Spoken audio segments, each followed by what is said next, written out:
Meeting കഴിഞ്ഞതിന് ശേഷം ഞാൻ കോഫി മെഷീൻ്റെ അടുത്ത് നിന്ന് കാപ്പി ഉണ്ടാക്കുകയായിരുന്നു. അപ്പോഴാണ് രവിയും ശ്രുതിയും എൻ്റെ അടുത്തേക്ക് വന്നത്. എന്താ സാഹിതി ഈ അത്ഭുതം? എപ്പോഴും ഓഫീസിൽ ടോം ആൻഡ് ജെറിയെ പോലെ അടികൂടുന്നവരാണല്ലോ നിങ്ങൾ രണ്ടുപേരും. ഇന്ന് എന്താ രണ്ടുപേരും മുൻകൂട്ടി തീരുമാനിച്ച പോലെ ഇത്ര സൈലൻ്റായിട്ട് പണിയെടുക്കുന്നത്? ശ്രുതി കണ്ണുകൾ വിടർത്തിക്കൊണ്ട് ചോദിച്ചു. അതൊന്നുമില്ലടി, പ്രൊജക്റ്റ് ഡെഡ്ലൈൻ അടുക്കാറായല്ലോ. അപ്പോൾ പിന്നെ വെറുതെ എന്തിനാ ഡിസ്റ്റർബൻസ് എന്ന് കരുതിയിട്ട് ഞാൻ എന്തൊക്കെയാ പറഞ്ഞ് ഒപ്പിക്കാൻ പോക്കുമ്പോഴേക്കും രവി ഉറക്കെ ചിരിക്കാൻ തുടങ്ങി. നിർത്തൂ മാഡം നിങ്ങളുടെ ഈ ഒപ്പിച്ചു പറച്ചിൽ. ഡെഡ് ലൈൻ വന്ന് നിങ്ങൾ രണ്ടുപേരും ഇതിലും കൂടുതൽ അടികൂടി ഞങ്ങളുടെ ജീവനെടുക്കേണ്ടതാണല്ലോ. പക്ഷേ ഇതെന്താ ഇപ്പോൾ സീൻ ആകെ റിവേഴ്സ് ആയത്? അവൻ നിന്റെ ഡിസൈൻ ഒറ്റയടിക്കങ്ങ് ഒക്കെ പറയുക, നീ അവനോട് തിരിച്ച് തർക്കിക്കാൻ പോകാതിരിക്കുക. എന്താ ഇതൊക്കെ? നിങ്ങളുടെ ഇടയിൽ എന്തോ നടക്കുന്നുണ്ട്. എന്താ സൈലന്റ് റൊമാൻസ്? രവി കണ്ണ് ചെമ്മിക്കൊണ്ട് ചോദിച്ചു. രവി പറഞ്ഞതിന് ശ്രുതിയും കൂട്ടുപിടിച്ചു.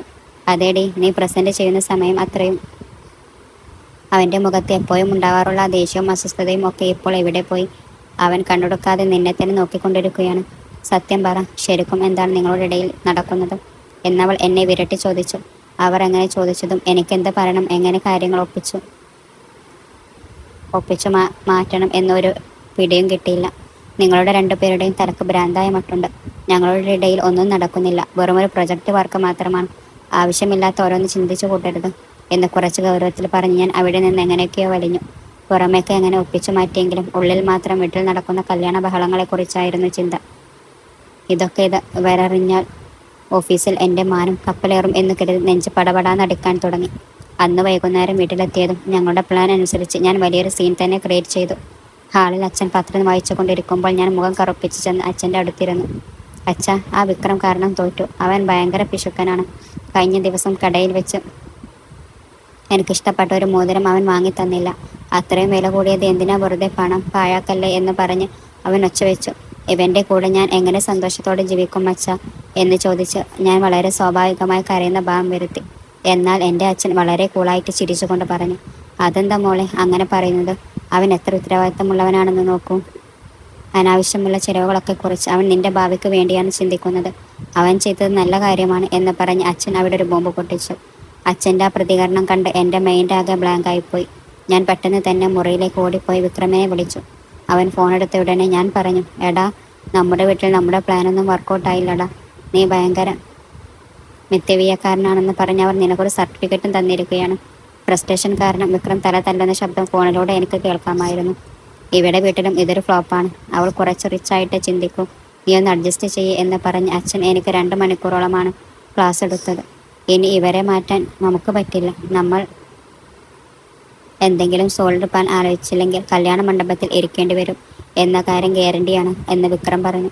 അതിനുശേഷം ശനിയാഴ്ച ദിവസം നിശ്ചയത്തിൻ്റെ കാര്യങ്ങൾക്കായി ഇവൻ്റ് മാനേജറുമായി ഒരു മീറ്റിംഗ് വെച്ചു. മുതിർന്നവർ ഡെക്കറേഷൻ തീമുകൾ ചർച്ച ചെയ്യാൻ വേണ്ടി 2 കുടുംബങ്ങളും ഒരു ഹോട്ടൽ ലോഞ്ചിൽ വെച്ച് കണ്ടുമുട്ടി. ഈ തവണ ഞങ്ങൾ 2 പേരും ഒരു പ്ലാനും ഇട്ടിരുന്നില്ല. കാരണം എന്ത് പ്ലാൻ ഇട്ടാലും അത് തിരിച്ചടിക്കും എന്ന് ഞങ്ങൾക്ക് മനസ്സിലായിരുന്നു. ഇവൻ്റ് മാനേജർ ഐപാഡിൽ പലതരത്തിലുള്ള തീമുകൾ കാണിച്ചു തരുന്നുണ്ടായിരുന്നു. എൻ്റെ തൊട്ടടുത്ത് അത്രയും ക്ലോസായി വന്നിരുന്നപ്പോൾ വിക്രമിന് നല്ല പോലെ എന്തൊരു അസ്വസ്ഥതയുള്ളതുപോലെ തോന്നി. ശ്വാസം മുട്ടുന്നത് പോലെ. ദേഷ്യത്തിനും ടെൻഷനും അവൻ ഇടയ്ക്കിടെ ഷർട്ടിൻ്റെ കോളർ ലൂസാക്കുന്നുണ്ടായിരുന്നു. സത്യം പറഞ്ഞാൽ ഇത്രയും വർഷങ്ങൾക്കിടയിൽ ഇവൻ എത്ര അടുത്ത് നിന്ന് ശ്രദ്ധിക്കുന്നത് എനിക്കും ഇതാദ്യമായിട്ടായിരുന്നു. ഞങ്ങൾ 2 പേരും ഒരുമിച്ച് ഐപാഡ് ഡിസൈനുകൾ നോക്കുകയാണ്. ആ ലോഞ്ച് ലൈറ്റിങ്ങിൽ അവനെ അങ്ങനെ നോക്കി നിന്നപ്പോൾ ഭയങ്കര ക്യൂട്ടായി തോന്നി. ചീ സാഹിതി, എന്തൊക്കെയാണ് നീ ആലോചിക്കുന്നത്? ഇവൻ നിന്റെ കടുത്ത ശത്രുവാണെന്ന് ഞാൻ എന്നെ തന്നെ മനസ്സിൽ ശകാരിച്ചു. അതിനിടയിലാണ് ഇവൻ്റെ മാനേജർ ഒരു തീം കാണിച്ചു. സാർ, ഈ പേസ്റ്റൽ പിങ്കും വൈറ്റും കോമ്പിനേഷൻ നന്നായിരിക്കും എന്ന് പറഞ്ഞത്. ഞാൻ ഉടനെ തന്നെ വേണ്ട, അത് ഭയങ്കര ഡള്ളാണ്. കുറച്ചുകൂടി വൈബ്രൻ്റ് ആയിട്ടുള്ള യെല്ലോ ആൻഡ് ഓറഞ്ച് കോമ്പിനേഷൻ, ഒരു ട്രഡീഷണൽ തീം ആയാൽ കൊള്ളാം എന്ന് പറഞ്ഞു. ഉടനെ വിക്രം എന്നെ ഒന്ന് നോക്കി. അവൻ ഉറപ്പായും എൻ്റെ ടെസ്റ്റിനെ കുറ്റം പറയുമെന്ന് കരുതി ഞാൻ വീണ്ടും വഴക്കിനായി തയ്യാറെടുത്തു. പക്ഷേ അവൻ ഇവൻ്റ് മാനേജറുടെ നേരെ തിരിഞ്ഞു. അതെ, അവൾ പറഞ്ഞതുപോലെ തന്നെ yellow and orange theme finalise ചെയ്തോളൂ. എൻഗേജ്മെൻറ്റിന് ആ കളേഴ്സ് ആയാലേ അവളുടെ ഡ്രസ്സുമായി മാച്ചാകൂ എന്ന് വളരെ സാധാരണ ഭാവത്തിൽ പറഞ്ഞു. അത് കേട്ട മുതിർന്നവരെല്ലാം അമ്പോ എന്ന രീതിയിൽ നോക്കാൻ തുടങ്ങി. ഞാനാണെങ്കിൽ വായ പൊളിച്ച് ഷോക്കടിച്ച് അവിടെ തന്നെ നോക്കി നിൽക്കുകയായിരുന്നു. മിന്നാന്ന് വരെ എൻ്റെ ഡ്രസ്സിങ് സെൻസിനെ കുറ്റം പറഞ്ഞുകൊണ്ടിരുന്നവൻ ഇപ്പോൾ എൻ്റെ താല്പര്യങ്ങൾക്കനുസരിച്ച്, അതും എൻ്റെ ഡ്രസ്സിന് മാച്ചാകുന്ന രീതിയിൽ ഡെക്കറേഷൻ സെലക്ട് ചെയ്യുകയാണോ? ശരിക്കും ഇവൻ്റെ മനസ്സിൽ എന്താ ഓടുന്നത്? മിഷൻ ബ്രേക്ക് മാറ്റിവെച്ചിട്ട് ശരിക്കും ഇവൻ കല്യാണത്തിന് റെഡിയാവുകയാണോ? ആ ഒരു ചിന്ത എന്നിൽ ചെറിയൊരു വിറയലുണ്ടാക്കി. പക്ഷെ ആ പേടിക്കൊപ്പം തന്നെ എന്നിൽ എന്തോ ഒരു അപകടകരമായ ആകർഷണവും തോന്നി തുടങ്ങി. മീറ്റിംഗ് കഴിഞ്ഞ ഉടനെ ഞങ്ങളെല്ലാവരും ഹോട്ടലിന് പുറത്തേക്ക് വന്നു. എൻ്റെ അച്ഛൻ വിക്രമിൻ്റെ അച്ഛനോട് പറഞ്ഞു, രാമു, നിങ്ങളും ഞങ്ങളുടെ കാറിൽ തന്നെ കയറിക്കോളൂ. വഴിയിൽ വിശേഷങ്ങളൊക്കെ സംസാരിച്ചു കൊണ്ട് പോകാം. സാഹിതിയെ വിക്രം അവൻ്റെ കാർ ഡ്രോപ്പ് ചെയ്തോളും. അച്ഛൻ പറഞ്ഞതുകൊണ്ട് രാമചന്ദ്രറാവു സമ്മതിച്ചതോടെ മുതിർന്നവരെല്ലാം ഒരുമിച്ച് അച്ഛൻ്റെ കാറിൽ കയറിപ്പോയി. ഹോട്ടലിൻ്റെ പോർട്ട്കോയിൽ ഞാനും വിക്രമും മാത്രമായി. തണുത്ത കാറ്റ് വീശുന്നുണ്ടായിരുന്നു. ആകാശം കുറച്ച് മേഘഹൃദ്യമായിരുന്നു. അവൻ കാറെടുക്കാൻ പോകാതെ മിണ്ടാതെ എൻ്റെ അടുത്ത് തന്നെ നിൽക്കുകയായിരുന്നു. ഇനി എന്നെക്കൊണ്ട് പറ്റില്ലെന്ന് തോന്നിയപ്പോൾ ഞാൻ അവൻ്റെ നേരെ തിരിഞ്ഞ് നേരിട്ട് തന്നെ ചോദിച്ചു, എന്താ വിക്രം ഈ നാടകം? അകത്താ തീമിന് നീ എന്തിനാ സമ്മതിച്ചത്? എൻ്റെ ഡ്രസ്സിൻ്റെ കളർ എന്താണെന്ന് നിനക്ക് എങ്ങനെ അറിയാം? എൻ്റെ കണ്ണുകളിലേക്ക് നോക്കാതെ അവൻ പറഞ്ഞു, അതിൽ ഇപ്പോൾ എന്താ ഇത്ര വലിയ കാര്യം? ഞാൻ സമ്മതിച്ചില്ലെങ്കിൽ അവർ എന്നെ 2 മണിക്കൂർ അവിടെ ഇരുത്തി അവർക്കിഷ്ടമുള്ള തീമുകൾ മുഴുവൻ കാണിച്ചു തരുമായിരിക്കും. ആ പീഡനം സഹിക്കാൻ വയ്യാഞ്ഞിട്ടാണ് ഞാൻ അതിന് ഓക്കെ പറഞ്ഞത്. ഇനി നിന്റെ ഡ്രസ്സിൻ്റെ കളറിൻ്റെ കാര്യമാണ്. കഴിഞ്ഞ ദിവസം ഷോപ്പിങ്ങിൽ വെച്ച് നീ ആ നീല നിറം വേണ്ടെന്ന് വെച്ച് ഓറഞ്ചും മഞ്ഞയും കലർന്ന കോമ്പിനേഷനുള്ള ലെഹങ്കയല്ലേ എടുത്തത്? എനിക്കത് ഓർമ്മയുണ്ടായിരുന്നു. അല്ലാതെ നിന്റെ മേൽ എനിക്ക് പ്രത്യേക താല്പര്യം ഉള്ളതുകൊണ്ടൊന്നുമല്ല. അവൻ പറഞ്ഞ കാരണം കേൾക്കാൻ നല്ല ലോജിക്കായി തോന്നി. എങ്കിലും അവൻ എൻ്റെ ഷോപ്പിങ്ങിനെ ഇത്രയധികം ശ്രദ്ധിച്ചിരുന്നുവല്ലോ എന്ന കാര്യം എനിക്ക് ഉള്ളിൽ ഒരു ചെറിയ സന്തോഷം തന്നു. ഞാൻ എന്തെങ്കിലും തിരിച്ചു പറയുന്നതിന് മുമ്പ് പെട്ടെന്നൊരു കാർ നിയന്ത്രണം വിട്ട് അമിത വേഗതയിൽ എൻ്റെ നേർക്ക് പാഞ്ഞെടുത്തു. ഞാനൊന്ന് പകച്ചു നിൽക്കുന്നതിനിടയിൽ വിക്രം പെട്ടെന്ന് എൻ്റെ അരയിലൂടെ കൈകൾ ചുറ്റി അവൻ്റെ അടുത്തേക്ക് ശക്തിയായി വലിച്ചെടുത്തു. സെക്കൻഡുകളുടെ വ്യത്യാസത്തിൽ ആ കാർ ഞങ്ങളുടെ അരികിലൂടെ കടന്നുപോയി. അവൻ പെട്ടെന്ന് വലിച്ച ആ ഫോഴ്സിൽ എനിക്ക് ബാലൻസ് തെറ്റി. ഞാൻ വിക്രമിൻ്റെ നെഞ്ചിലേക്ക് വീണു. എൻ്റെ കൈകൾ അവൻ്റെ തോളിലും അവൻ്റെ കൈ എൻ്റെ അരയിലും മുറുകെ ലോക്കായി കഴിഞ്ഞിരുന്നു. ആ നിമിഷം ലോകം മുഴുവൻ അവിടെ നിശ്ചലമായതുപോലെ എനിക്ക് തോന്നി. അവൻ്റെ ഷർട്ടിൻ്റെ പെർഫ്യൂം മണവും ഡബ് ഡബ് എന്ന അവൻ്റെ ഹൃദയമെടുപ്പും മാത്രമാണ് എനിക്ക് അനുഭവപ്പെട്ടത്. ഞാൻ പതുക്കെ തലയുയർത്തി നോക്കി. അവൻ്റെ കണ്ണുകളിൽ എനിക്ക് എന്തെങ്കിലും പറ്റിപ്പോകുമോ എന്ന ഭയം. കുറച്ച് സെക്കൻഡുകൾ ഞങ്ങൾ പരസ്പരം കണ്ണുകളിലേക്ക് തന്നെ നോക്കി നിന്ന് പോയി. എപ്പോഴായാലും അവനെ കണ്ടാൽ ദേഷ്യം വരുന്ന എനിക്ക് ഇപ്പോൾ അവൻ്റെ കൈകളിൽ നിന്നും പുറത്തു വരാൻ ഒട്ടും തോന്നുന്നില്ലായിരുന്നു. എന്നിൽ തുടങ്ങിയ ഈ പുതിയ വികാരം എന്താണെന്ന് മനസ്സിലാക്കുന്നതിന് മുമ്പ് തന്നെ വൻ മെല്ലെ തൊണ്ടയനക്കി കൈകൾ പിന്നിലേക്ക് മാറ്റി. ഞാനും ചെറിയ പരിഭ്രമത്തോടെ അല്പം പിന്നിലേക്ക് മാറി. കാർ എടുത്തു വരാം എന്ന് തല താഴ്ത്തി പറഞ്ഞുകൊണ്ട് പാർക്കിങ്ങിൽ കിടക്കുന്ന തൻ്റെ കാറിന് നേരെ വിക്രം വേഗത്തിൽ നടന്നു. ആ വീക്കെൻഡ് മുഴുവൻ എൻ്റെ മനസ്സിൽ ഒരു സീൻ തന്നെ വീണ്ടും വീണ്ടും വന്നുകൊണ്ടിരുന്നു. തിങ്കളാഴ്ച ഓഫീസിൽ വെച്ച് വിക്രമിനെ എങ്ങനെ നേരിടും എന്നോർത്ത് ഉള്ളിൽ എന്തോ ഒരു ടെൻഷൻ. പാൻട്രിയിൽ നിന്ന് കോഫി എടുത്തുകൊണ്ടിരിക്കുമ്പോൾ കറക്റ്റ് അതേ സമയത്താണ് വിക്രം അങ്ങോട്ട് വന്നത്. ഞങ്ങൾ രണ്ടുപേരും ഒരേ സമയം കോഫി മെഷീന് നേരെ കൈനീട്ടി. അവൻ്റെ വിരലുകൾ എൻ്റെ വിരലുകൾ തൊട്ടതും ഷോക്കടിച്ചതുപോലെ ഞെട്ടി ഞങ്ങൾ രണ്ടുപേരും ഒരേ സമയം കൈകൾ പിന്നിലേക്ക് വലിച്ചു. സോറി, നീ എടുത്തോളൂ. വെറുക്കാം, വിക്രം താഴ്ന്ന സ്വരത്തിൽ പറഞ്ഞു. സാരമില്ല, നീ തന്നെ എടുത്തോളൂ, ഞാൻ പറഞ്ഞു. ഞങ്ങൾ രണ്ടുപേരുടെയും ഈ പരിഭ്രമവും വെപ്രാളവും അല്പം മാറി നിന്ന് നോക്കിക്കാണുന്ന ശ്രദ്ധിക്കും ദേവിക്കും വ്യക്തമായി കാണാൻ കഴിയുന്നുണ്ട്. ഒരേ എവി, ഇവിടെ എന്തൊക്കെയാ ഗംഭീരമായി നടക്കുന്നുണ്ടടാ. എപ്പോഴും കോഫി മെഷീൻ്റെ മുന്നിൽ പൂച്ചയും എലിയും പോലെ തല്ലുകൂടുന്നവരായിരുന്നു. ഇപ്പോൾ നോക്കിക്കേ, നീയാണോ ഞാനാണോ എന്ന് പറഞ്ഞ് എങ്ങനെയാ പരസ്പരം കൊഞ്ഞുന്നതെന്ന് ശ്രുതി പറഞ്ഞു. ഞാൻ കോഫിയുമെടുത്ത് എൻ്റെ ഡെസ്കിലേക്ക് വരുമ്പോൾ രവിയും ശ്രുതിയും വഴി തടഞ്ഞു നിന്നു. എന്താ സാഹിതി, എപ്പോഴും കത്തിയും വീശി നടന്നിരുന്ന നിങ്ങളുടെ ഇടയിൽ പെട്ടെന്ന് എന്താ ഈ നോട്ടവും നാണവും ഒക്കെ? ലോജിക്കൊക്കെ വിട്ട് മാജിക്കിലാണോ വീണോ എന്തോ? ലവ് ട്രാക്ക് വല്ലതും നടക്കുന്നുണ്ടോ നിങ്ങളുടെ ഇടയിൽ എന്ന് കണ്ണ് ചെമ്മിക്കൊണ്ട് രവി ചോദിച്ചു. ഏയ്, എന്തൊക്കെയാ രവി ഈ ഭ്രാന്ത് പറയുന്നത്? ഒരു ലവുമില്ല, ഒരു ട്രാക്കുമില്ല. ആവശ്യമില്ലാതെ ഓരോന്ന് ഊഹിച്ചു കൂട്ടല്ലേ എന്ന് പറഞ്ഞ് ഞാൻ ഒഴിഞ്ഞു മാറാൻ നോക്കി. അമ്പോ, ഇനിയും ഒളിച്ചു വെക്കുകയാണോ? കഴിഞ്ഞ 2 ദിവസമായി നിങ്ങളുടെ രണ്ടുപേരുടെയും ഭാവം കണ്ടിട്ട് ഞങ്ങൾക്ക് എല്ലാം മനസ്സിലാകുന്നുണ്ട് കേട്ടോ. ഓഫീസിലെ കടുത്ത ശത്രുക്കൾ വല്ലതുമായിരുന്നവർ ഇപ്പോൾ ലേബേർഡ്സ് ആയി മാറിക്കുകയാണ്. അപ്പോൾ പാർട്ടി എപ്പോഴാണ് തരുന്നത് എന്ന് ശ്രുതി മനഃപൂർവ്വം ഉറക്കെ ചോദിച്ചതും ചുറ്റുമുള്ള ഡെസ്കുകളിൽ ഇരുന്നവർ വരെ ഞങ്ങളുടെ നേരെ നോക്കാൻ തുടങ്ങി. കറക്റ്റ് ആ സമയത്താണ് ആ വഴി പോയിക്കൊണ്ടിരുന്ന വിക്രമും അവിടെ നിന്ന് എൻ്റെ നേരെ നോക്കിയത്. അവരുടെ സംസാരം കേട്ട് അവനും ആകെ ടെൻഷനായി. എല്ലാവരും നോക്കി നിൽക്കെ വിക്രം എൻ്റെ അടുത്തേക്ക് വന്നു. ഏയ്, ഒന്നുമില്ല രവി, വെറും വർക്ക് ഡിസ്കഷനാണ് എന്ന് പറഞ്ഞവൻ അതങ്ങ് ഒതുക്കി തീർത്തു. ആ നടക്കട്ടടാ, എത്ര ദിവസം നിങ്ങൾ തൊളിച്ചു വെക്കുമെന്ന് ഞങ്ങളും കാണാമല്ലോ എന്ന് രവിയും ശ്രുതിയും ചിരിച്ചുകൊണ്ട് പറഞ്ഞ് അവിടെ നിന്ന് പോയി. അവർ പോയതും വിക്രമിൻ്റെ മുഖത്ത് പരിഭ്രമം ഇരട്ടിയായി. അയ്യോ, ഇവന്മാരെ ഇങ്ങനെ വിട്ടാൽ ഓഫീസ് മൊത്തം പാട്ടാക്കി നമ്മുടെ കല്യാണക്കാരും എല്ലാവരെയും അറിയിക്കും എന്ന് പിറുപിറുത്തുകൊണ്ട് അവൻ എൻ്റെ അടുത്തേക്ക് വന്നു. എൻ്റെ നേരെ അല്പം കുനിഞ്ഞ് എൻ്റെ കാതിൽ പതുക്കെ പറഞ്ഞു. ഇന്ന് വൈകുന്നേരം ഓഫീസ് കഴിഞ്ഞിട്ട് ബേസ്മെൻറ്റ് പാർക്കിങ്ങിൻ്റെ അടുത്ത് വന്ന് കാണും. നമ്മുടെ ദൗത്യം അവസാനിപ്പിക്കാൻ അവസാനത്തെ അടവ് എടുത്തേ പറ്റൂ. ഇല്ലെങ്കിൽ കല്യാണക്കാരും ദൈവത്തിനറിയാം അതിനു മുമ്പ് നമ്മൾ ഇവരുടെ കയ്യിൽ ദാരുണമായി പെട്ടുപോകും എന്ന് പറഞ്ഞിട്ട് അവൻ അവിടെ നിന്ന് പോയി. പക്ഷേ എൻ്റെ മനസ്സ് മാത്രം ആകെ അവിടെ തന്നെ തങ്ങിപ്പോയി. അവന് എന്നോടുള്ള റിലേഷൻഷിപ്പിൽ തുടരാൻ ശരിക്കും താല്പര്യമില്ലേ? എൻ്റെ മനസ്സ് എന്തിനാണ് ഇങ്ങനെ അവൻ്റെ പുറകെ തന്നെ പോകുന്നത്? മിഷൻ ബ്രേക്കപ്പ് എങ്ങനെയാണെങ്കിലും തടയാമെന്ന് എൻ്റെ മനസ്സിൽ എന്തിനാണ് ഇത്രയധികം ആകുലതകൾ ഉണ്ടാകുന്നത്? ഈ ആശയക്കുഴപ്പത്തിന് ഒരു മറുപടി കണ്ടെത്താൻ ആ വൈകുന്നേരം വരെ കാത്തിരിക്കുകയല്ലാതെ എനിക്ക് വേറെ വഴിയില്ലായിരുന്നു. അന്ന് വൈകുന്നേരം ഓഫീസ് ബേസ്മെൻറ്റ് പാർക്കിങ്ങിൽ വിക്രമിൻ്റെ കാറിനോട് ചേർന്ന് നിന്ന് ഞാൻ അവനു വേണ്ടി കാത്തിരുന്നു. ചുറ്റും കാറുകളല്ലാതെ വേറെ ആരും അവിടെ ഉണ്ടായിരുന്നില്ല. എൻ്റെ ഹൃദയം ഒരു ഓട്ടപ്പന്തയത്തിലെ കുതിരയെപ്പോലെ വല്ലാതെ ഇടിച്ചുകൊണ്ടിരിക്കുകയായിരുന്നു.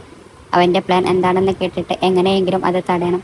ശരിക്കും അവൻ്റെ മനസ്സിൽ എന്താണുള്ളതെന്ന് ചോദിച്ചറിയണം എന്ന് ഞാൻ ഉറപ്പിച്ചു. ഒരു 10 മിനിറ്റ് ശേഷം തൻ്റെ ലാപ്ടോപ്പ് ബാഗ് തോളിലിട്ട് വിക്രം വേഗത്തിൽ നടന്നു വന്നു. അവൻ്റെ മുഖത്ത് എന്തൊരു അസ്വസ്ഥതയും നിരാശയും വ്യക്തമായി കാണാമായിരുന്നു. സോറി, മാനേജറുമായൊരു ചെറിയ മീറ്റിംഗ് ഉണ്ടായിരുന്നു, അതുകൊണ്ട് ലേറ്റായി എന്ന് പറഞ്ഞുകൊണ്ട് അവൻ കാർ അൺലോക്ക് ചെയ്തു. സാരമില്ല, അതൊക്കെ പോട്ടെ. എന്താ ഇപ്പോൾ നിൻ്റെ ഫൈനൽ പ്ലാൻ?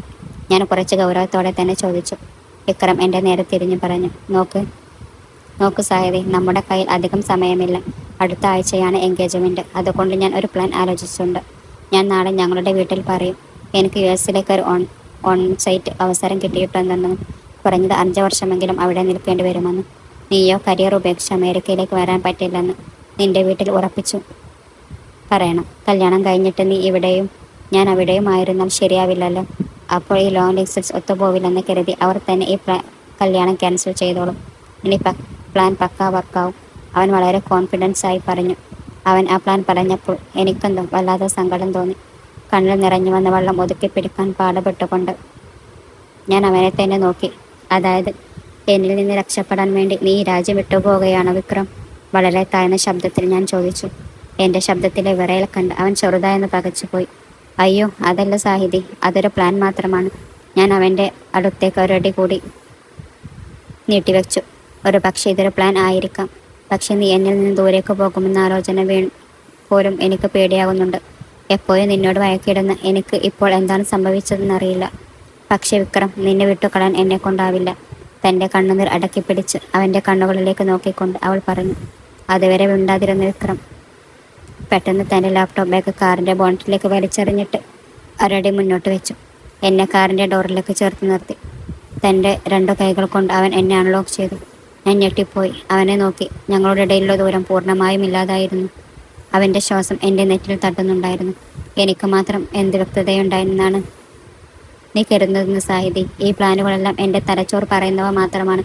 പക്ഷെ എൻ്റെ മനസ്സ് എൻ്റെ അനുവാദമില്ലാതെ നിൻ്റെ അടുത്തേക്ക് വലിച്ചു കൊണ്ടുപോവുകയാണ്. എന്തുകൊണ്ടെന്നറിയില്ല, കഴിഞ്ഞ 2 ദിവസമായി ഞാൻ എൻ്റെ നിയന്ത്രണത്തിലല്ല. നിന്നെ നഷ്ടപ്പെടുമെന്ന ചിന്ത എന്നെ ഭയപ്പെടുത്തുന്നു. ഈ ഭ്രാന്തൻ പ്ലാനുകൾ കാരണം നീ എന്നിൽ നിന്ന് എന്നേക്കുമായി അകന്നു പോകുമോ എന്ന് ആലോചിക്കുമ്പോൾ എനിക്ക് ശരിക്കും ഭ്രാന്ത് പിടിക്കുന്നത് പോലെ തോന്നുന്നു. അറിയാമോ, തൻ്റെ മനസ്സിലുള്ള കാര്യം പുറത്തു പറഞ്ഞുകൊണ്ട് അവൻ പറഞ്ഞു. എനിക്ക് വാക്കുകൾ കിട്ടിയില്ല. ഇരുവർക്കും ഒരേ വികാരമാണെന്ന് മനസ്സിലായ നിമിഷം എൻ്റെ കൈകൾ അറിയാതെ അവൻ്റെ കോളറിൽ പിടുത്തമിട്ടു. പിന്നെന്തിനാ വിക്രം ഈ ബ്രേക്ക് നടങ്ങളൊക്കെ?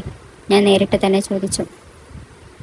കാരണം ഓഫീസിലെപ്പോഴും വഴക്കിടുന്ന നമ്മൾ കല്യാണം കഴിഞ്ഞ് ഒരേ വീട്ടിൽ ജീവിക്കാൻ തുടങ്ങിയാൽ ദിവസവും ഇതുപോലെ അടിപിടിയാകുമോ എന്നൊരു പേടി. ഞാൻ എന്തെങ്കിലും പറഞ്ഞ് നിന്റെ മനസ്സ് വിഷമിക്കുമോ എന്നൊരു ഭയം. അവൻ വളരെ ശാന്തമായി പറഞ്ഞു. ഞാൻ ചെറുതായിട്ടൊന്ന് പുഞ്ചിരിച്ചു. ഓഫീസിലെ വഴക്കൊക്കെ ജോലിയുടെ ഭാഗമായിട്ടല്ലടാ. എങ്കിലും നമ്മൾക്കിടയിൽ ഈ ചെറിയ പിണക്കങ്ങളും വഴക്കുകളും ഒക്കെ ഇല്ലെങ്കിൽ പിന്നെ നമ്മുടെ കഥയിൽ എന്ത് രസമാ ഉള്ളത്? അവൻ്റെ കോളർ എൻ്റെ അടുത്തേക്ക് കുറച്ചുകൂടി വലിച്ചുകൊണ്ട് ഞാൻ പറഞ്ഞു. അവൻ്റെ ചുണ്ടുകളിൽ മനോഹരമായ പുഞ്ചിരി വിരിഞ്ഞു. അപ്പോൾ നമ്മുടെ മിഷൻ ബ്രേക്ക് ക്യാൻസൽ ആണല്ലേ എന്ന് ചോദിച്ചപ്പോഴേക്കും അത് ക്യാൻസലായി കഴിഞ്ഞിരുന്നു. ഇനി ബ്രേക്ക് പ്ലാനുകളൊക്കെ മാറ്റിവെച്ചു എന്നെ സമാധാനത്തോടെ നല്ല ഡയറ്റിന് കൊണ്ടുപോയാൽ മതി, ഞാൻ ചിരിച്ചുകൊണ്ട് പറഞ്ഞു. വിക്രം എൻ്റെ അരയിലൂടെ കൈകൾ ചേർത്ത് പിടിച്ച് അവൻ്റെ അടുത്തേക്ക് വലിച്ചെടുത്തു. ഞാൻ അവനെ കെട്ടിപ്പിടിച്ചു. ഇത്രയും നാളത്തെ ഞങ്ങളുടെ ഓഫീസ് വായ്പകൾ ഒടുവിൽ ഒരു ക്യൂട്ട് ലവ് സ്റ്റോറിയായി മാറുകയാണെന്ന് കരുതിയ നിമിഷം പെട്ടെന്നാണ് എൻ്റെ ഫോൺ ബെല്ലടിച്ചത്. 2 പേരും ഒന്ന് ഞെട്ടി പുറകോട്ട് മാറി. വിക്രം ചിരിച്ചുകൊണ്ട് അവൻ്റെ മുടി ഒതുക്കിയൊന്ന് ശരിയാക്കി. പരിഭ്രമത്തോടെ ഫോണെടുത്ത് നോക്കിയപ്പോൾ ദാ അച്ഛൻ വിളിക്കുന്നു. ഞാൻ തൊണ്ടയൊക്കെ ഒന്ന് ശരിയാക്കി. ഹലോ അച്ഛാ, നീ എവിടെയാ മോളെ? ഇപ്പോഴും ഓഫീസിൽ തന്നെയാണോ? വേഗം ഇറങ്ങ്. ദാ രാമചന്ദ്രറാവു നമ്മുടെ വീട്ടിൽ വന്നിട്ടുണ്ട്. കയ്യിൽ എൻഗേജ്മെൻറ്റ് കാർഡിൻ്റെ ഡിസൈനുകളൊക്കെയുണ്ട്. നിങ്ങൾ 2 പേരും വന്നാൽ ഒരുമിച്ച് കണ്ട് ഫൈനൽ ചെയ്യാമല്ലോ എന്ന് കരുതി ഞങ്ങൾ കാത്തിരിക്കുകയാണ്. നീ വിക്രമിനെയും കൂടി ഒന്ന് ഫോൺ ചെയ്ത് പറയുമോ? അയ്യോ, അതിൻ്റെ ആവശ്യമില്ല അച്ഛ, അവൻ എൻ്റെ തൊട്ടടുത്ത് തന്നെയുണ്ട്. ഞങ്ങൾ രണ്ടുപേരും ഒരുമിച്ചാണ് വരുന്നത്, ഞാൻ പറഞ്ഞു. അയ്യോ അതാണോ, അത് ഭയങ്കര നന്നായല്ലോ. ശരി ശരി, എന്നാൽ നിങ്ങൾ വേഗം വാ എന്ന് പറഞ്ഞ് അച്ഛൻ ഫോൺ വെച്ചു. എന്താ, അച്ഛനാണോ? കാർഡ് സെലക്ട് ചെയ്യാനാണോ? വിക്രം ചിരിച്ചുകൊണ്ട് ചോദിച്ചു. അതെ, നമ്മുടെ മിഷൻ ബ്രേക്കപ്പ് ഔദ്യോഗികമായി ഒരു വൻ ദുരന്തമായി പ്രഖ്യാപിക്കാൻ വേണ്ടി. നമ്മുടെ രണ്ട് കുടുംബത്തിലെയും മുതിർന്നവർ വീട്ടിൽ കാത്തിരിക്കുകയാണ്. ഞാൻ ചിരിച്ചുകൊണ്ട് മറുപടി നൽകി. ഉടനെ വിക്രം മുന്നിലെ ഡോർ തുറന്നു ചെറുതായിട്ടൊന്ന് കുനിഞ്ഞു നിന്നു. കയറൂ മാഡം, നിങ്ങളുടെ ആജന്മ ശത്രുവിനൊപ്പം ചേർന്ന് ഒരു പുതിയ ജീവിതം തുടങ്ങാൻ റെഡിയായിക്കോളും എന്നവൻ കണ്ട ചിരിയോടെ പറഞ്ഞു. അത് കേട്ടതും എനിക്ക് നാളത്തോടൊപ്പം അടക്കാനാവാത്ത ചിരി വന്നു. താങ്ക്സ് മിസ്റ്റർ ഡെവലപ്പർ എന്ന് പറഞ്ഞുകൊണ്ട് ഞാൻ കാറിൽ കയറിയിരുന്നു. കാർ ബേസ്മെന്റിൽ നിന്ന് പുറത്തിറങ്ങി ട്രാഫിക്കിലേക്ക് കടന്നു. ഞങ്ങൾ രണ്ടുപേരും വലുതായിട്ടൊന്നും സംസാരിച്ചില്ലെങ്കിലും പരസ്പരം ചിന്തിച്ചുകൊണ്ട് ചുണ്ടിലൊരു ചെറിയ ചിരിയോടെയാണ് ഇരുന്നിരുന്നത്. വീട്ടിലെത്തിയപ്പോൾ രാമചന്ദ്രറാവു എൻഗേജ്മെന്റ് കാർഡുകളുടെ ഡിസൈൻ നോക്കുകയായിരുന്നു. ഞങ്ങൾ രണ്ടുപേരും ഒന്നിച്ച് അകത്തേക്ക് വരുന്നത് കണ്ട് അവർക്ക് ഒരുപാട് സന്തോഷമായി. വരൂ വരൂ, നിങ്ങൾക്ക് വേണ്ടിയാണ് കാത്തിരിക്കുന്നത്. ഇതാ, ഈ ഡിസൈനുകളിൽ ഏതാണ് ഇഷ്ടപ്പെട്ടതെന്ന് നോക്കി സെലക്ട് ചെയ്യും എന്ന് പറഞ്ഞ് അച്ഛൻ കാർഡുകൾ ഞങ്ങളുടെ മുന്നിലേക്ക് വെച്ചു. കാർഡുകൾ തിരഞ്ഞെടുക്കാൻ ഞങ്ങൾക്ക് അധിക സമയം വേണ്ടി വന്നില്ല. ഞാനൊരു പേസ്റ്റൽ കളർ കാർഡ് എടുത്തിട്ട് ഇത് നല്ല ഭംഗിയുണ്ടല്ലേ എന്ന് ചോദിച്ചു. വിക്രം അതിലേക്ക് നോക്കി എൻ്റെ കണ്ണുകളിലേക്ക് തന്നെ നോക്കിക്കൊണ്ട് പറഞ്ഞു, വളരെ നന്നായിട്ടുണ്ട്, ഇത് തന്നെ ഫൈനലൈസ് ചെയ്യാം. അത് കേട്ട് എൻ്റെ അച്ഛൻ രാമചന്ദ്രറാവുവിൻ്റെ നേരെ നോക്കി ചിരിച്ചു. പുറമേ ഇങ്ങനെ വഴക്കിടുമെങ്കിലും ഇവർക്ക് പരസ്പരം എത്ര ഇഷ്ടമാണെന്ന് നോക്കിക്കേ എന്ന് പറഞ്ഞ് മുതിർന്നവർ സന്തോഷിക്കാൻ തുടങ്ങി. ആ വാക്ക് കേട്ടതും ഞാനും വിക്രമും പരസ്പരം മുഖത്തോട് നോക്കി രഹസ്യമായി ചിരിച്ചു. പിറ്റേന്ന് രാവിലെ ഓഫീസിൽ വെച്ച് ഞാൻ ഡെസ്കിലിരുന്ന് ജോലി ചെയ്തുകൊണ്ടിരിക്കുമ്പോൾ വിക്രം 2 കപ്പ് കോഫിയുമായി എൻ്റെ അടുത്തേക്ക് വന്നു. ഗുഡ് മോർണിംഗ്, ഇന്നലെ രാത്രി ഉറക്കമൊന്നും ശരിയായില്ലേ? കണ്ണൊക്കെ ചെറുതായി ചുവന്നിരിക്കുന്നുണ്ടല്ലോ എന്ന് ചോദിച്ചുകൊണ്ട് ഒരു കോഫി കപ്പ് അവൻ എൻ്റെ ടേബിളിൽ വെച്ചു. ഓഫീസിൽ എല്ലാവരുടെയും മുന്നിൽ വെച്ച് അവൻ അങ്ങനെ സംസാരിച്ചപ്പോൾ എനിക്ക് ചെറിയ പരിഭ്രമവും നാളവും ഒക്കെ തോന്നി. അതൊന്നുമില്ലടാ, കാർഡ് സെലക്ഷൻ കഴിഞ്ഞിട്ട് വന്നിട്ട് രാത്രി ബന്ധുക്കളുടെ ലിസ്റ്റ് എഴുതി തീർത്തപ്പോഴേക്കും ഒരുപാട് വൈകി. അതാ ഞാൻ പറഞ്ഞു. കൃത്യം ആ സമയത്താണ് ആ വഴി വന്ന് രവിയും ശ്രുതിയും അവിടെ ഒന്ന് നിന്നത്. ദാ പിടികൂടിയിരിക്കുന്നു സാറേ, റെഡ് ഹാൻഡഡ് ആയിട്ട് എന്ന് പറഞ്ഞ് രവി ഉറക്കെ ചിരിച്ചു. കാർഡ് സെലക്ഷനും അതെന്താ അപ്പോൾ അങ്ങനെ? ഇന്നലെ ചോദിച്ചപ്പോൾ ഏതൊരു പ്രൊജക്റ്റഡ് സെക്ഷൻ ആണെന്നൊക്കെ പറഞ്ഞ് നല്ല ഭംഗിയായിട്ട് കവർ ചെയ്തല്ലോ രണ്ടുപേരും. ഞങ്ങൾ അപ്പോഴേ വിചാരിച്ചു ഈ കോഫിയുടെയും നാണത്തിൻ്റെയും ഒക്കെ പുറകെ എന്തോ ഒരു വലിയ കഥയുണ്ടെന്ന് ശ്രുതി കളിയാക്കിക്കൊണ്ട് പറഞ്ഞു. വിക്രം ചിരിച്ചുകൊണ്ട് രവിയുടെ തോളിൽ കൈയിട്ട് പറഞ്ഞു, ഇനിയിപ്പോൾ ഒളിച്ചു വെച്ചിട്ട് കാര്യമില്ലടാ. We are officially getting engaged next week. ഇത്രയും നാൾ ഓഫീസിൽ വെച്ച് പരസ്പരം പോരടിച്ചതല്ലേ, ഇനിയിപ്പോൾ ലൈഫ് ലോങ് വീട്ടിലിരുന്ന് പോരടിക്കാമെന്ന് അങ്ങോട്ട് തീരുമാനിച്ചു. അവൻ എന്നെ നോക്കി കണ്ണ് ചിമ്മിക്കൊണ്ടത് പറഞ്ഞപ്പോൾ അവരോടൊപ്പം ചുറ്റുമുള്ളവരും ടീം മൊത്തം ചിരിച്ചുകൊണ്ട് ഞങ്ങൾക്ക് ആശംസകൾ നേർന്നു. ഓഫീസിലെപ്പോഴും ശത്രുക്കളെ പോലെ തല്ലുകൂടിയിരുന്ന ഞങ്ങളിരുവർ ഇപ്പോൾ പരസ്പരം നെഞ്ചോട് ചേർന്ന് എങ്ങനെ ഒന്നായിപ്പോയി എന്ന് ഓർക്കുമ്പോൾ എനിക്ക് തന്നെ അത്ഭുതം തോന്നുന്നു. ഒടുവിൽ ഞങ്ങളുടെ മിഷൻ ബ്രേക്കപ്പ് വലുപ്പമുള്ളൊരു മിഷൻ മാരേജ് ആയി മാറി. അടുത്ത ആഴ്ച തന്നെ എൻഗേജ്മെൻറ്റിനായി ഞങ്ങൾ റെഡിയായി. ഒടുവിൽ ഞാൻ ആഗ്രഹിച്ചതുപോലെ തന്നെ ഓറഞ്ച് യെല്ലോ തീമിൽ ഞങ്ങളുടെ എൻഗേജ്മെൻറ്റ് ഭയങ്കര ആഘോഷമായി നടന്നു. 2 കുടുംബങ്ങൾക്കിടയിൽ സ്റ്റേജിൽ വെച്ച് വിക്രം എൻ്റെ മോതിരമണിയിച്ചപ്പോൾ എൻ്റെ ജീവിതത്തിൽ ഇതിലും മനോഹരമായ നിമിഷം വേറെ ഉണ്ടാകില്ലെന്ന് തന്നെ തോന്നിപ്പോയി. ഇത്രയും ദിവസത്തെ ടെൻഷനും നാടകീയതയുമെല്ലാം ഒരൊറ്റ നിമിഷം കൊണ്ട് മാഞ്ഞുപോയി. മനസ്സിന് എന്തെന്നില്ലാത്തൊരു സമാധാനം തോന്നി. എൻഗേജ്മെൻറ്റിന് ശേഷം ഓഫീസിൽ ഞങ്ങളുടെ 2 പേരുടെയും ലോകം പൂർണ്ണമായും മാറിമറിഞ്ഞു. മീറ്റിങ്ങുകൾക്കിടയിൽ ആരും കാണാതെ പരസ്പരം നോക്കി ചിരിക്കുന്നത്, വൈകുന്നേരം 2 പേരും ഒന്നിച്ച് ലോഗൗട്ട് ചെയ്ത് പുറത്തേക്ക് പോകുന്നത്, ഈ പുതിയ ഘട്ടം ഞങ്ങൾക്ക് 2 പേർക്കും ഒരുപാട് മധുരമുള്ളതായിരുന്നു. അങ്ങനെ പുതിയ പ്രണയത്തിൽ ദിവസങ്ങൾ എങ്ങനെ കണ്ടെന്നു പോയെന്നും അറിഞ്ഞില്ല. നോക്കി നിൽക്കെ കല്യാണത്തിന് വെറും ഒരാഴ്ച കൂടി മാത്രമേ ബാക്കിയുള്ളൂ. ഇനി കല്യാണ തിരക്കുകൾക്കായി ഞങ്ങൾ 2 പേരും ഓഫീസിൽ നിന്ന് 15 ദിവസത്തേക്ക് ലീവ് എടുത്തു. കല്യാണത്തിൻ്റെ തലേന്ന് രാത്രിയായിരുന്നു. ക്ലോക്കിലെ സൂചികൾ ചലിക്കുന്നതിനനുസരിച്ച് എൻ്റെ നെഞ്ചെടുപ്പ് കൂടിക്കൂടി വന്നു. കൈകളെ നന്നായി ചുവന്നു തൊടുത്ത മൈലാഞ്ചി നോക്കിക്കൊണ്ട് ഞാൻ എൻ്റെ മുറിയിൽ തനിച്ചായിരുന്നു. എൻ്റെ വീട്, എൻ്റെ ആളുകൾ, നാളെ മുതൽ ഇവരെ എല്ലാവരെയും വിട്ടു പോകണമല്ലോ എന്ന ചിന്ത തന്നെ എൻ്റെ നെഞ്ച് ഭാരപ്പെടുത്തിക്കൊണ്ടായിരുന്നു. രാത്രി 12 മണി കഴിഞ്ഞു. കണ്ണിൻ്റെ വശത്ത് പോലും ഉറക്കമില്ല. അപ്പോഴാണ് ഫോൺ സ്ക്രീനിൽ തെളിഞ്ഞത്. വിക്രം.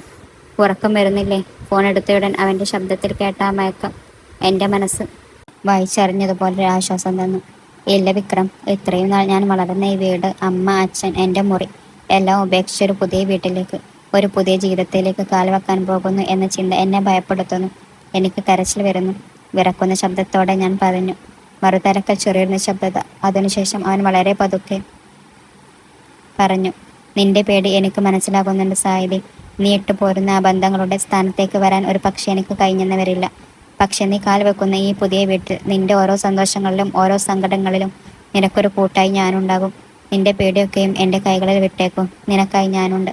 അവൻ്റെ വാക്കുകൾ കേട്ടപ്പോൾ എൻ്റെ കണ്ണുകൾ നിറഞ്ഞുപോയി. എൻ്റെ മനസ്സിലുണ്ടായിരുന്ന ഭാരമെല്ലാം ആ ഒരൊറ്റ വാക്കുകൊണ്ട് അലിഞ്ഞുപോയി.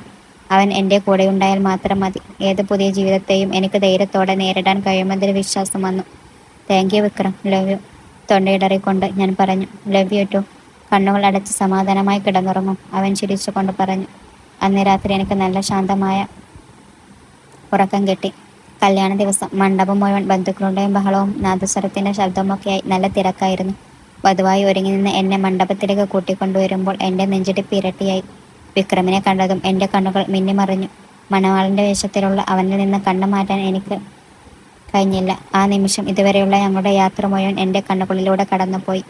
എപ്പോഴും കളിയാക്കി നടന്നിരുന്ന അവൻ്റെ കണ്ണുകളിൽ ഇപ്പോൾ വലിയൊരു ഉത്തരവാദിത്വവും പറഞ്ഞറിയിക്കാൻ പറ്റാത്ത അത്ര സ്നേഹവും കാണാമായിരുന്നു. അങ്ങനെ താലികെട്ട് ചടങ്ങ് എത്തിച്ചേർന്നു. താലം കോരിയൊഴുക്കും മക്കളെ എന്ന് പൂജാരി പറഞ്ഞതും ഞങ്ങളുടെ ഉള്ളിൽ ഒളിഞ്ഞിരുന്ന പഴയ മത്സരബുദ്ധി പെട്ടെന്ന് പുറത്തു വന്നു. ഓഫീസിൽ പ്രൊജക്ട് ഡെഡ്ലൈനുകൾക്ക് വേണ്ടി ഞങ്ങൾ എങ്ങനെയാണോ മത്സരിച്ചിരുന്നത്, അതുപോലെ ഇപ്പോൾ പരസ്പരം തലയിൽ അരിയും മഞ്ഞളും ചൊരിയാൻ വേണ്ടി മത്സരിക്കാൻ തുടങ്ങി. സ്റ്റേജിന് താഴെ നിന്നിരുന്ന് രവിയും ശ്രുതിയും കോവി വിളിച്ചും ആർത്ത് വിളിച്ചും ഒച്ചപ്പാടുണ്ടാക്കി. അങ്ങനെ ആ 3 കെട്ടുകളും 7 അടികളും ഞങ്ങളുടെ ആ ബന്ധത്തിന് ശാശ്വതമായൊരർത്ഥം നൽകി. സാഹിതിയും വിക്രമും അങ്ങനെ ഭാര്യ ഭർത്താക്കന്മാരായി മാറി. അന്ന് രാത്രി ഭർത്താവിൻ്റെ വീട്ടിൽ കാൽക്കുത്തിയ ആദ്യത്തെ ദിവസം. ബന്ധുക്കളുടെ ബഹളമെല്ലാം അടങ്ങി വീട് കുറച്ച് ശാന്തമായി. രാത്രി സമയം 10 മണി കഴിയുന്നു. എന്നെ ഒരു മണവാട്ടിയെപ്പോലെ ഒന്നുകൂടി ഭംഗിയായി ഒരുക്കി എൻ്റെ കയ്യിലേക്ക് ഒരു ഗ്ലാസ് പാലും തന്നിട്ട്, പോകൂ സായിദി, അകത്ത് വിക്രം നിനക്ക് വേണ്ടി കാത്തിരിക്കുകയാണ് എന്ന് പറഞ്ഞ് വിക്രമിൻ്റെ ചേച്ചിമാരും നാത്തന്മാരും എന്നെ കളിയാക്കിക്കൊണ്ട് ആ മുറിയുടെ വാതിൽക്കലേക്ക് കൂട്ടിക്കൊണ്ടുപോയി. എൻ്റെ ഹൃദയം ഡബ് ഡബ് എന്ന് മിടിക്കുന്ന ശബ്ദം എനിക്ക് തന്നെ വ്യക്തമായി കേൾക്കാമായിരുന്നു. ഉള്ളിലുള്ളത് എൻ്റെ വിക്രം തന്നെയാണ് എന്ന ധൈര്യം എനിക്കുണ്ടായിരുന്നെങ്കിലും ആ നിമിഷത്തിനായി കാത്തിരിക്കുമ്പോൾ ഒരു പെൺകുട്ടിക്കുണ്ടാകുന്ന ആ ഒരു തരം വിറയലും നാണവും പരിഭ്രവുമെല്ലാം എന്നെ വല്ലാതങ്ങ് വലിഞ്ഞു മുറുകി. ഞാൻ പതുക്കെ വാതിൽ തള്ളി തുറന്ന് അകത്തേക്ക് കാൽവെച്ചു. പുറത്തുനിന്നവർ ചിരിച്ചുകൊണ്ട് വാതിലടച്ചു. മുറി മുഴുവൻ മുല്ലപ്പൂക്കളുടെയും റോസാപ്പൂക്കളുടെയും സുഗന്ധം നിറഞ്ഞു നിൽക്കുകയായിരുന്നു. കട്ടയിൽ പൂക്കൾ കൊണ്ട് വളരെ മനോഹരമായി അലങ്കരിച്ചിട്ടുണ്ട്. വിക്രം പട്ടുവസ്ത്രം ഉടുത്ത് കൈകളും കെട്ടി ജനലരികിൽ നിന്ന് എന്നെ തന്നെ നോക്കിക്കൊണ്ടിരിക്കുകയാണ്. ഞാൻ അകത്തേക്ക് വന്നയുടൻ അവൻ പതുക്കെ എൻ്റെ അടുത്തേക്ക് വന്നു. വിറക്കുന്ന എൻ്റെ കയ്യിലിരുന്ന ആ പാലൻ ഗ്ലാസ് വാങ്ങി അടുത്തുള്ള മേശപ്പുറത്ത് വെച്ചു. ഞാൻ ഇപ്പോഴും തല താഴ്ത്തി നിൽക്കുന്നത് കണ്ട് വിക്രം ചെറുതായെന്ന് ചിരിച്ചു. എന്നിട്ട് വികൃതി നിറഞ്ഞ ഭാവത്തോടെ ചോദിച്ചു, എന്താ മാഡം ഇങ്ങനെ വിറക്കുന്നത്? ഞാനെന്താ നിങ്ങളുടെ ഡിസൈൻസിങ് കോഡ് റിവ്യൂ ചെയ്യുകയാണോ? അവൻ്റെ വാക്ക് കേട്ടതും എൻ്റെ ഉള്ളിലുണ്ടായിരുന്ന പേടിയും ടെൻഷനുമെല്ലാം എങ്ങോട്ട് പോയെന്നറിയാതെ ഒടുങ്ങിപ്പോയി. നാണത്തോടെ തലയുയർത്തി ഞാൻ അവൻ്റെ കണ്ണുകളിലേക്ക് നോക്കി. എന്നെ സ്വന്തമാക്കിയതിൻ്റെ സന്തോഷവും പറഞ്ഞറിയിക്കാനാവാത്ത അത്രയും സ്നേഹം ആ കണ്ണുകളിൽ കാണാമായിരുന്നു. നിന്റെ ദേഷ്യത്തെയും പിണക്കങ്ങളെയും പേടിച്ചിരുന്ന ദിവസങ്ങളൊക്കെ എപ്പോഴോ കഴിഞ്ഞു പോയി മാഷേ. കുറച്ച് ധൈര്യം സംഭരിച്ച് ഞാൻ പറഞ്ഞു. വിക്രം ഒന്നും മിണ്ടാതെ എൻ്റെ കൈകളിൽ പിടിച്ചു. പതുക്കെ എന്നെയും കൂട്ടി നടന്ന് കട്ടിൽ കൊണ്ടിരുത്തി. അവൻ എൻ്റെ തൊട്ടടുത്ത് തന്നെ ഇരുന്നു. എൻ്റെ 2 കൈപ്പത്തികളും അവൻ്റെ കൈക്കുള്ളിലാക്കി. അവൻ്റെ ശബ്ദത്തിൽ ഇപ്പോൾ പഴയ കുസൃതിയൊന്നുമില്ലായിരുന്നു. ചിലപ്പോഴൊക്കെ എനിക്ക് പേടി തോന്നും സായിദി, നമ്മുടെ ആ മിഷൻ ബ്രേക്കപ്പ് ശരിക്കും നടന്നിരുന്നെങ്കിൽ എന്താവുമായിരുന്നു? നിന്നെ എന്നിൽ നിന്ന് അകറ്റുന്ന അത്രയും വലിയൊരു തെറ്റ് എൻ്റെ കൈകൾ കൊണ്ട് തന്നെ ഞാൻ ചെയ്യുമായിരുന്നു. ആ പ്ലാൻ പാളിയതിന് ഞാൻ ദൈവത്തോട് ദിവസവും നന്ദി പറയുന്നുണ്ട്. എൻ്റെ കണ്ണുകളിലേക്ക് ആഴ്ന്നിറങ്ങുന്ന നോട്ടത്തോടെ അവൻ പറഞ്ഞു. അവൻ്റെ ആ നോട്ടത്തിൽ നിന്ന് കണ്ണുകൾ മാറ്റാനാവാതെ ആ പ്ലാൻ ഫ്ലോപ്പായതിന് നമ്മുടെ ജീവിതത്തിൽ സംഭവിച്ച ഏറ്റവും നല്ല കാര്യം ഞാൻ മറുപടി നൽകി. വിക്രം പതുക്കെ എൻ്റെ കവിളുകൾ അവൻ്റെ 2 കൈകൾക്കുള്ളിലാക്കി. അവൻ്റെ കൈകളുടെ സ്പർശനത്തിൽ എൻ്റെ ഹൃദയമിടിപ്പ് വീണ്ടും കൂടി. അവൻ പതുക്കെ മുന്നോട്ടാഞ്ഞ് എന്നെ നെറ്റിൽ ആയത്തിലൊരു ചുംബനം നൽകി. ആ ചുംബനത്തിൽ ജീവിതകാലം മുഴുവൻ ഞാൻ നിന്റെ കൂടെയുണ്ടാകും എന്നൊരു ഉറപ്പുണ്ടായിരുന്നു. നമ്മൾ തമ്മിലുള്ള വഴക്കുകൾ ഇനി ഒടുങ്ങുമെന്ന് എനിക്ക് വാക്ക് തരാൻ കഴിയില്ല സായിദി. കാരണം നിന്നോട് പിണങ്ങാനും വഴക്കിടാനും എനിക്കിഷ്ടമാണ്. പക്ഷേ ആ ഒരു വഴക്കിന് ശേഷവും നിന്നെ കെട്ടിപ്പിടിച്ച് അനുഭവിപ്പിക്കാനുള്ള അവകാശം, ജീവിതകാലം മുഴുവൻ നിന്നെ കാത്തു സൂക്ഷിക്കേണ്ട ഉത്തരവാദിത്തം അതെനിക്ക് മാത്രമുള്ളതാണ് എന്നവൻ എൻ്റെ കണ്ണുകളിലേക്ക് നേരിട്ട് നോക്കിക്കൊണ്ട് പറഞ്ഞു. അവൻ്റെ വാക്കുകളിൽ എൻ്റെ മനസ്സ് പൂർണ്ണമായും ഉരുകിപ്പോയി. ഞാൻ മറ്റൊന്നും മിണ്ടാതെ അവൻ്റെ നെഞ്ചിലേക്ക് ചാഞ്ഞ് മുറുകെ കെട്ടിപ്പിടിച്ചു. വിക്രമിൻ്റെ കൈകൾ എൻ്റെ അരക്കടുത്ത് വരിഞ്ഞു മുറുകിയിരുന്നു. അവൻ്റെ ഹൃദയമിടിപ്പ് എൻ്റെ ചെവികൾ ശാന്തമായ സംഗീതം പോലെയാണ് തോന്നിയത്. അവൻ പതുക്കെ എൻ്റെ തല ഉയർത്തി എൻ്റെ കണ്ണുകളിലേക്ക് നോക്കി. അവൻ്റെ നോട്ടത്തിൽ ഇപ്പോൾ മത്തിപ്പിടിപ്പിക്കുന്ന ഒരു പ്രണയമുണ്ടായിരുന്നു. അതിരുകളില്ലാത്ത പ്രണയം. അവൻ്റെ ചുണ്ടുകൾ പതുക്കെ താന്ന് എൻ്റെ ചുണ്ടുകളോട് ചേർന്നു. ആ നിമിഷം ഞങ്ങൾക്കിടയിലുണ്ടായിരുന്ന അവസാനത്തെ മധുരം തകർന്നു പോയി. ആ ചുംബനത്തിൽ ഇത്രയും നാൾ പരസ്പരം ഉള്ളിലൊതുക്കിയ പിണക്കങ്ങളും പരിഭവങ്ങളും വാക്കുകളിൽ വിവരിക്കാൻ കഴിയാത്ത പ്രണയവുമെല്ലാം ഒന്നലിഞ്ഞു തീർന്നു. അവൻ്റെ കെട്ടുപിടുത്തത്തിൽ എന്നെ തന്നെ ഞാൻ പൂർണ്ണമായും മറന്നുപോയി. അവൻ്റെ സ്നേഹത്തിൽ ഞാൻ അലിഞ്ഞു പോവുകയായിരുന്നു. പിന്നെ അവിടെ വാക്കുകൾക്കൊന്നും പ്രസക്തിയില്ലായിരുന്നു. ചുണ്ടുകൾ പരസ്പരം പങ്കുവെച്ച് മൗനം മാത്രമാണ് ബാക്കിയായത്. ആ രാത്രിയിൽ ഇനി ഒരിക്കലും ഒരു പ്രഭാതം ഉണ്ടാകരുതെന്ന് തോന്നിപ്പോയ നിമിഷം. നാം ഇരുവരും പരസ്പരം പൂർണ്ണമായി സ്വന്തമായി മാറി. ജീവനതുല്യം സ്നേഹിക്കുന്ന രണ്ട് മനസ്സുകളും ശരീരങ്ങളും ഒന്നായ ആ രാത്രി ഞങ്ങളുടെ പ്രണയയാത്രയിലെ ഏറ്റവും മനോഹരമായ രാത്രിയായി അത് മാറി. ജീവിതം നമുക്ക് എപ്പോഴാണ് എങ്ങനെയുള്ള സർപ്രൈസ് തരിക എന്ന് ആർക്കും പ്രവചിക്കാൻ കഴിയില്ല. നമ്മൾ നമ്മുടെ കടുത്ത ശത്രുവെന്ന് കരുതിയ ആൾ തന്നെ സാഹചര്യങ്ങൾ ഒത്തുവരുമ്പോൾ നമുക്ക് ജീവനായി മാറിയേക്കാം. പരസ്പരം മനസ്സിലാക്കാൻ ഒരൊറ്റ ചെറിയ അവസരം കൊടുത്താൽ മതി. എത്ര വലിയ ഉറപ്പും ഒരു മനോഹരമായ പ്രണയമായി മാറിപ്പോകും.